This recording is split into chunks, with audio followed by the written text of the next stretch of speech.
Now let's talk about approaching Christian dating with integrity and authenticity. Hear me out on this one. Even though I do seek God's wisdom and guidance in the dating journey, but this Christianese has become an issue. I don't want to be guilty of using my Christian status to manipulate women looking for a spiritual leader in their next husband. Like, let me give you an example. I used to pray before meals when I went out on a date, but I stopped. I stopped doing that. And here's why.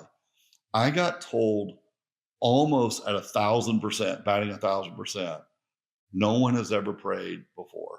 Well, I thought in my mind it was the perfect scenario to pray and start off a relationship right, meaning both acknowledge we're believers, we want to pray, let's start this relationship on the right foot. What I found is unknown to me, it became a free check mark on the tally of who Todd is. This guy prays. No one else prays. Oh, I really like this guy. And I thought it felt like a weapon that I had to win someone over. And I stopped doing it. Doesn't mean I wanted to, but I really felt it was an unfair advantage. It became manipulative. And so a lot of times Christians judge one another by what books we read, what we listen to, how often we go to church, do we pray at a time. And as a man, I just felt it was really just wrong for me to play that card. Plus, with what I do for a living and working with churches, I feel like I'm already portraying something, and that feels really unfair. Plus, let's talk about this. When is a man your spiritual leader? When does that kick in? And how? We're not married yet. I'm not your husband. When am I a leader of anything? You're still a woman, independent, and you're under the covering of God. We've already left our parents, right? A long, long time ago. Now we're independent. So where's our spiritual covering coming from? And plus, I've been told too Christian, not Christian enough. Now, once again, maybe I'm not the right guy to tell this story. I work in a very conservative realm of Christianity, seminaries, churches, ministry organizations. Yet, I guess I can be considered a little edgy. Tattoos, long hair. I love some great conversations. I love talking about theology, and I also enjoy a lot of what the world has to offer. I've been called too Christian. People were scared to date me. I've been called not Christian enough because I don't do the church things as often as some want me to. But I do know that dating Christians is a lot more complex than just that. There's a lot of matching of theology and, frankly, assumptions of what a Christian life should look like. Meshing is very hard. There's going to be a lot of swing and misses in your online dating as a Christian, which bleeds directly into this politics.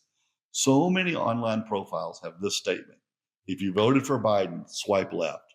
I cannot date a Trump supporter. I met an amazing woman one time. We got along so great.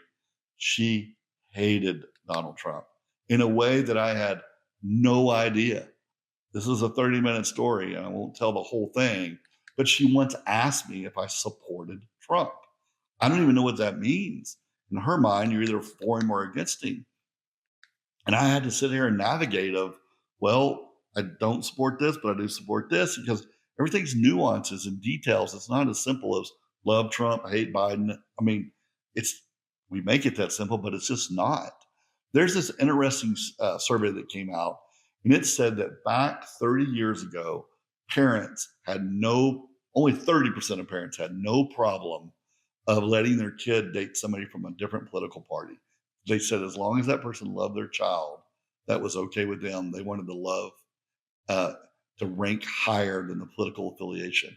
Now, it's 70% of parents do not want their kids dating anybody of the opposite political party, regardless of love. Doesn't that say a lot about our society?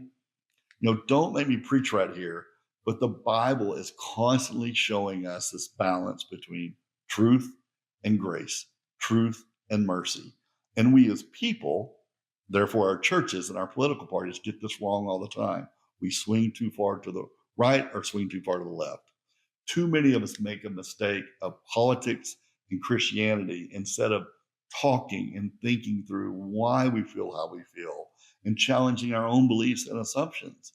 And we may leave some great people out of our potential network of friends and of even life partners if we sit here and put a political lens on top of who we may talk to. It's just not healthy.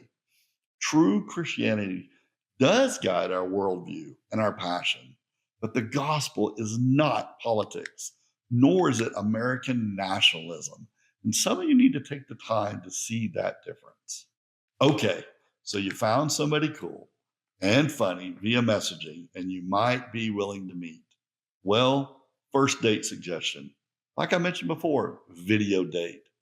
The cost and time are too valuable to risk it. You can tell in seconds when somebody walks in the door and starts talking whether you vibe. You can get online and solve that problem without spending so much money. I've literally been on a video date and 2 seconds in, 10 seconds in, I already know it's a no. Just by what's in the background. How many cats are in the background? What kind of laugh? What did you wear your hair? Did you hold the phone way down here? I'm not marrying somebody. I have to look at their chin every time we talk. Do they have a green light or not? It's judgmental, but you can learn so much. And anybody can be good at texting on the apps. Like I said, I blew one of my first dates, and now I know to just do this. Why waste time? Why hire babysitters? Why spend the money? Respect people's time. Guys, I know we pay mostly, and it's very expensive to go on a date to have a swing and a miss. But don't forget the women. Sometimes they're hiring babysitters.